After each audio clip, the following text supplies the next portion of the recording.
Color of Magic by Terry Pratchett. Prologue. In a distant and second-hand set of dimensions, in an astral plane that was never meant to fly, the curling star mists waver and part. See, great Atuin, the turtle comes, swimming slowly through the interstellar gulf, hydrogen frost on his ponderous limbs, his huge and ancient shell pocked with meteor craters. Through sea-sized eyes that are crusted with rheum and asteroid dust, he stares fixedly at the destination. In a brain bigger than a city, with geological slowness, he thinks only of the weight.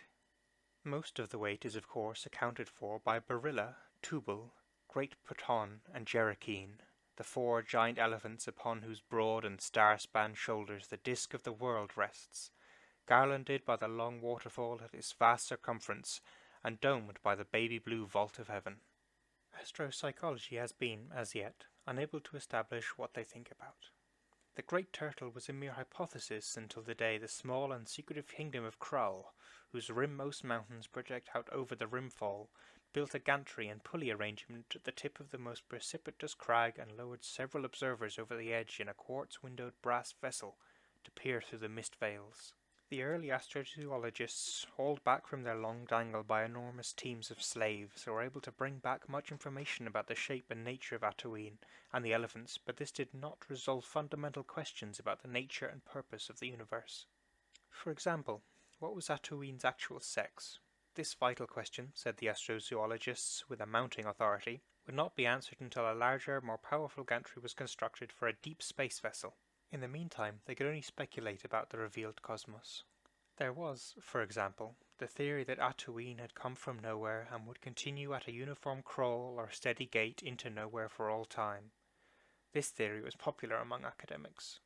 An alternative, favoured by those of a religious persuasion, was that Atuin was crawling from the birthplace to the time of mating, as were all the stars in the sky, which were, obviously, also carried by giant turtles.